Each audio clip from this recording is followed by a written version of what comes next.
mayor de nadie. Yo creo que el punto de partida es el hecho de que México deba llevar relaciones diplomáticas con Latinoamérica, con Centroamérica, en condiciones de igualdad desde un punto de partida.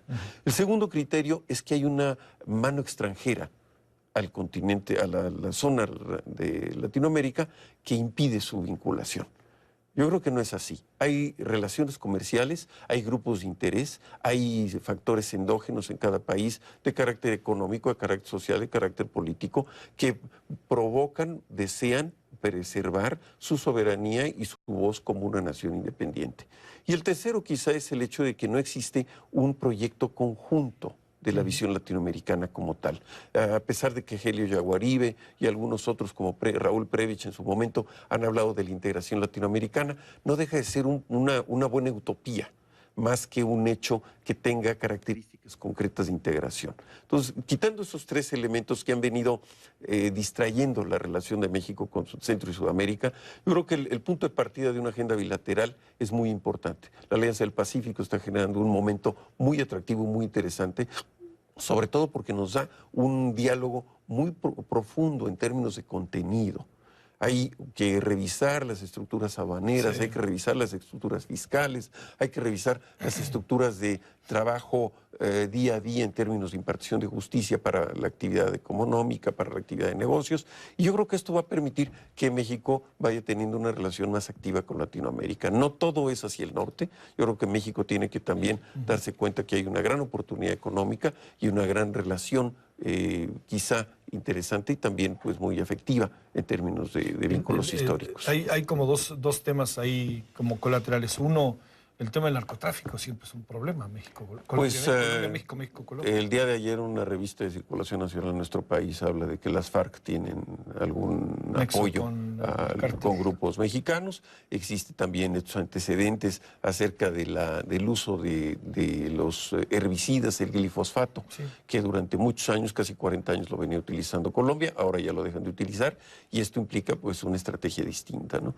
Y por otra parte, pues existe también una tensión en términos de valores institucionales que el Foro Económico Mundial en su índice anual de competitividad pues le ha quitado también a Colombia y a México su valor en términos de estabilidad, en términos de valores institucionales, ¿no? de Estado de Derecho y sobre todo pues esta situación latente de los grupos ilegales, ¿no? Sí, claro. Oye, para cerrar América Latina, habrá que inevitablemente hablar quizá la semana que entra de la visita de la presidenta. Pues viene Dilma Rousseff la semana que viene, 26 y 27 de mayo, platicaremos. Es una visita interesante, ¿no? Es muy interesante, hay también un criterio de replanteamiento, existe esta inquietud acerca del acuerdo automotriz que estaba planteado y se detuvo, y hay un trabajo diplomático muy importante, y hay que reconocer a la embajadora Beatriz Paredes, que con la guía de la Cancillería mexicana están buscando abrir esta oportunidad de comercio y del libre comercio con Brasil. Oye, y además me parece que es así como el momento idóneo, ¿no? Pues para México sí, Brasil tiene sus momentos económicos y ahorita no es la mejor semana para la presidenta Dilma Rousseff. Hay señalamientos muy fuertes acerca del comportamiento de honestidad en Petrobras. Se analiza que Petrobras tenga nexos con tráfico de influencia en donde vinculan al expresidente Collor de Mello y al propio presidente Lula. Entonces hay todo un momento difícil en términos de señalamientos que buscan más que nada ser de orden político. Habrá que ver si ya pasan al tema de justicia y tienen ya un veredicto legal. Y aunque sea en breve esta nota que presentábamos un poquito antes de que aquí estuvieras ya con nosotros, entre Mahmoud Abbas y el Papa, qué movido el Papa, ¿no? Pues a mí me da mucho gusto ver también, que el Papa Francisco va llevando él solo su propio nuevo concilio vaticano. Y está replanteando muchos de los valores y de los principios que rigen a la Iglesia Católica en el mundo, y lo hace de una manera, pues no sé si muy consensada, pero evidentemente es el infante terrible, dirían, es el que está haciendo una transformación, una evolución de diálogo del propio modo de ser del Papa, pero sobre todo con un criterio de innovación. Muchas veces se decía que la Iglesia Católica a todos los problemas les daba silencio y tiempo. Hoy el Papa Francisco le está dando voz y oportunidad. Y esta relación con Palestina, pues es una relación que viene desde la creación del Estado de Israel en 1948. La Organización para la Liberación Palestina ha estado trabajando directamente en la búsqueda de este reconocimiento, y el Papa Francisco estuvo en el año 2012 en Palestina y lo llamó un Estado. Y evidentemente esta no es una movida audaz ni sola del propio Vaticano como Estado, no como cabeza religiosa, sino es una secuencia de lo que ya tiene Naciones Unidas, que acepta a la Organización para la Liberación Palestina en calidad de miembro observador, que es un trabajo previo a su reconocimiento quizá como Estado. Habrá que ver que la propia Organización para la Liberación Palestina tenga la capacidad de conciliar sus dos fuerzas, porque por una parte el Fatah, por otra parte el Hamas, tienen todavía elementos de necesidad para su reconciliación y para presentar un proyecto de nación más que un proyecto beligerante. Aquí la palabra fundamental es paz y convivencia. Y este es un elemento que Israel quiere tener completa seguridad de que no es un área de amenaza.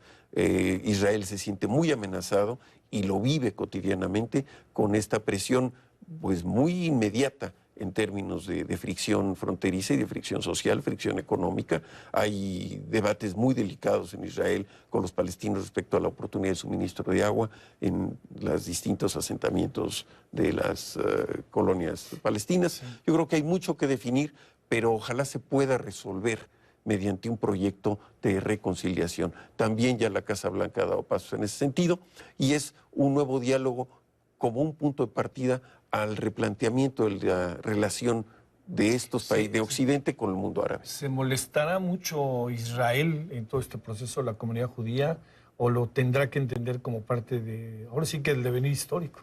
Pues mira, desde el Papa Urbano II en el año 1095 las cruzadas han presentado un elemento de fricción en esa región.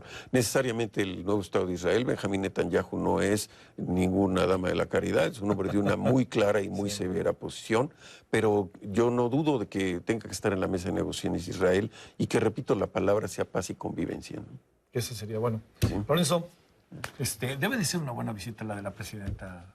Va a ser muy interesante. Va a ser muy interesante la visita de Dilma Rousseff a México, primera mujer presidenta del Brasil, una mujer hija de un emigrante búlgaro con una muy interesante vida. Ella lamentablemente estuvo presa durante 3 años y fue torturada por la dictadura brasileña por oponerse. Sí. Una mujer que escaló cargos importantes y tiene una trayectoria profesional y política muy valiosa en el equipo de Lula. Fue ministra de Energía, fue después la cabeza del gabinete. Yo creo que tenemos una personalidad muy interesante que conocer ahora que venga a México. Además está muy bien, digamos, esto que tú mencionas tanto de cuáles son los nuevos disparos en el sentido metafórico de la Cancillería, ¿no? Viene el presidente de Colombia, viene la presidenta de Brasil, que son dos países fundamentales. Con la Argentina ya no hay manera, ¿no? Porque Argentina ya acaba su mandato, también la señora Cristina, ¿no? Sí, y habrá que ver cómo evoluciona. Argentina trae problemas económicos importantes y trae problemas también de señalamientos. Hay una necesidad quizá de replantear el quehacer del poder y la transparencia en muchos de los países latinoamericanos. Sí. ¿No? Entre ellos nosotros. Pues hoy me toca hablar de asuntos internacionales. Bueno, sale. Muchas gracias, Lorenzo. Que estés muy bien. Gracias a ustedes. Bueno, 7 de la mañana.